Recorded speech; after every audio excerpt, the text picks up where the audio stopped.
Rejected by her alpha, chosen by the Dragon King. Part 1. The Rejection. The night Alpha Logan Blackmore rejected me, the whole pack dressed for a celebration. That was the cruelest part. The moon hall glittered like something out of a dream I had been stupid enough to believe in. Silver lanterns floated beneath the vaulted stone ceiling. White roses crawled over the black pillars. Candlelight trembled across the marble floor, turning every polished surface soft and golden. Everyone had come to watch the unmated wolves find their futures. I had come to watch mine finally begin. My dress was pale blue because Logan once said the color made my eyes look less sad. I remembered that like an idiot. I remembered everything he said like an idiot. 4 years. 4 years since I felt the first silver thread pull tight between us on my 18th birthday. 4 years since my soul recognized him and his wolf looked away. But tonight, he had summoned me forward. Tonight, Alpha Logan stood at the center of the moon hall, tall and beautiful in his black ceremonial coat, dark hair swept back from a face the pack loved too much to question. His beta stood on one side. The elders sat behind him in carved moonwood chairs. The entire Blacktip pack watched from every balcony and shadowed corner. And beside him stood Elena, my cousin, in red silk. My steps faltered. Elena saw it. Of course she did. Her mouth curved, not enough for the whole room to see. Just enough for me. A tiny private cruelty. My stomach sank so hard it felt like I had missed a step on a staircase. Logan reached for her hand. The hall went quiet. Too quiet. My heartbeat filled the silence, wild and desperate. No, that wasn't... Zoe Reed, Logan said. My name echoed off the stone walls. I stopped 10 feet from him. 10 feet from the male fate had tied to me. 10 feet from the end of the girl I had been that morning. His eyes met mine. For 1 second I saw it. His wolf. A flash of pain behind the cold blue. A clawing thing trapped under all that pride. It looked at me like it knew. Like it wanted. Then Elena squeezed his hand. Logan's face shut. I, Alpha Logan Blackmore of the Blacktip Pack, reject you as my fated mate. The words did not sound real at first. They were too clean, too formal, too polished for something that ripped through me like teeth. A gasp rolled through the hall. Someone whispered my name. Someone else laughed. The bond between us tore. There was no poetic way to survive it. No graceful way to stand there while the invisible thread that had lived inside my chest for 4 years was yanked out by the roots. Pain exploded behind my ribs. White. Hot. Blinding. My knees buckled. I caught myself before I hit the floor. Do not fall. Not here. Not for them. My hand pressed against my chest, fingers clawing at the dress over my heart. Beneath the fabric, something burned. Not silver, not the old bond. Something hotter. Logan's gaze flicked down. So did Elena's. So did Elder Marok's. For one tiny heartbeat, gold light flashed beneath my skin. Then it was gone. But not before they saw it. Logan's mouth tightened. Elena's smile vanished. Elder Marok leaned forward in his chair. I knew then that something worse than rejection had just happened. They had noticed me. Logan cleared his throat, louder this time. You are wolfless, he said. There it was. The word Blacktip had wrapped around my throat since I was 16. Wolfless, broken, empty. A girl with wolf blood and no beast to prove it. You have no shift, Logan continued. No strength, no rank. Blacktip needs a Luna who can stand beside its alpha. He turned slightly toward Elena. The room understood before he said it. My cousin lifted her chin like she had earned something. Like stealing came with a crown if you wore enough red silk. I have chosen Elena Vale as my future Luna. The hall erupted, not in cheers, not yet, in whispers, shock, pleasure, judgment, pity. The pity was worst. It crawled over my skin like dirty hands. Elena stepped closer to Logan and placed her palm over his chest, right where my hand had once imagined resting. "I'm sorry," she said softly. "Liar." Logan did not look sorry. He looked relieved. That hurt more than the rejection. "Do you accept?" he asked. The formal words hung between us. The elders watched closely, too closely. Their attention kept dipping to my chest, to the place where gold had flashed and vanished. I tasted blood and realized I had bitten the inside of my cheek. For one terrible second, I wanted to beg. Not because I still wanted him. Because a girl can know the knife is cruel and still miss the hand that used to feel like home. Then Elena's gaze moved over me.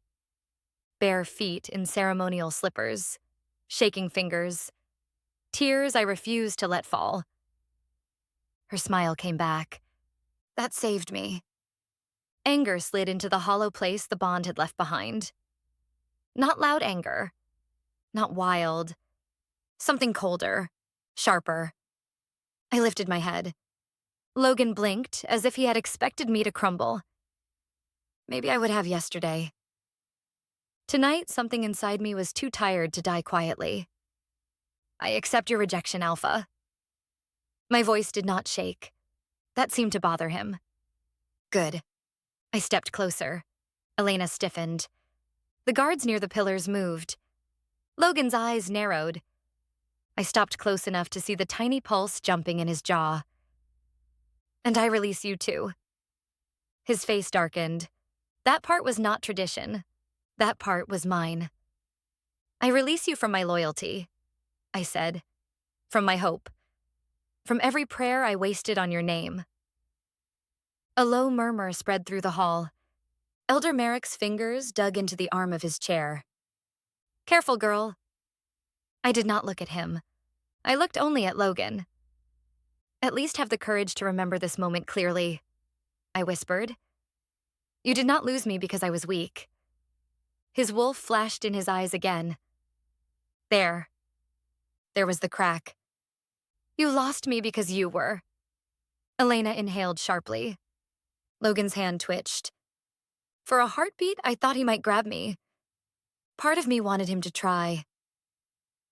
The burning under my skin answered that thought, a soft gold pulse beneath my collarbone. This time, more people saw it. The hall went silent. Elder Merrock stood. "Caesar!" The word snapped through the room like a whip. My heart stopped. Logan turned. "Elder." But he was interrupted by Elder Merrock's narrowed gaze. "Now!" The first guard reached for me. That was when I finally understood. They were not going to let me walk away. Not after the glow. Not after the rejection mark burned gold instead of black. Not after the wolfless girl did something no one could explain. A hand closed around my arm. I moved before fear could catch me. I drove my elbow into the guard's throat. He choked, staggering back. Someone screamed. Elena stumbled behind Logan. I ran. The moon hall exploded behind me. Shouts, boots, the scrape of chairs, Elder Merrock barking orders, Logan saying my name like he still had the right to stop me. I tore through the side archway, down the corridor lined with old Alpha portraits. Their painted eyes watched me flee like judgment had learned to hang on walls. My slippers slipped on the polished stone. I kicked them off and kept running. Behind me, wolves gave chase. Not shifted yet. Too many witnesses inside. Too much ceremony. But I heard them breathing. Smelled their excitement. The hunt had begun. I slammed through the servants' door into the rain. Cold hit me hard enough to steal my breath. The courtyard was empty except for lanterns swinging wildly in the storm. Music still drifted faintly from the moon hall, pretty and distant and obscene. My dress dragged in the mud. I ripped the skirt up to my knees and ran. Past the Rose Arch, past the training yard where boys once laughed because my wolf never came, past the old well where I had wished on moons like a fool, toward the northern trees, toward the border, toward anything that was not Blacktip. A howl split the night behind me. Then another. My blood went cold. They had shifted. I ran harder.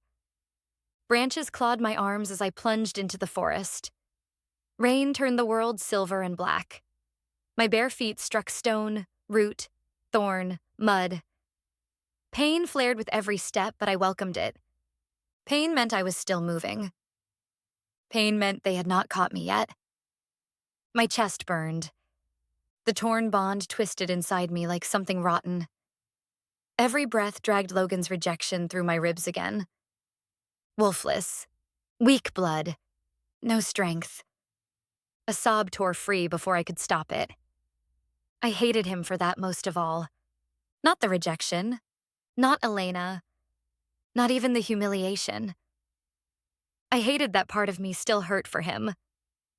A shadow moved to my left. I veered right. Too late. A wolf hit me from the side. The impact knocked me off my feet. My shoulder struck the ground first. White pain burst through my skull. Mud filled my mouth. I rolled, clawing at wet leaves. A hand fisted in my hair and yanked. I screamed. The wolf had shifted back into a man. Garrick, one of Logan's personal guards. Of course. He had always enjoyed cruel assignments. "Where are you going, little reject?" He breathed near my ear. I slammed my heel into his knee. He cursed and loosened his grip. I scrambled forward, but another guard stepped from behind a tree and caught me by the throat. My back slammed into the trunk. Air vanished. The guard's fingers dug into the bruised place where humiliation had already left invisible marks. Garrick limped closer, grinning through the rain. That was rude. I clawed at the hand around my throat. "Let me go." "Can't." Garrick tilted his head.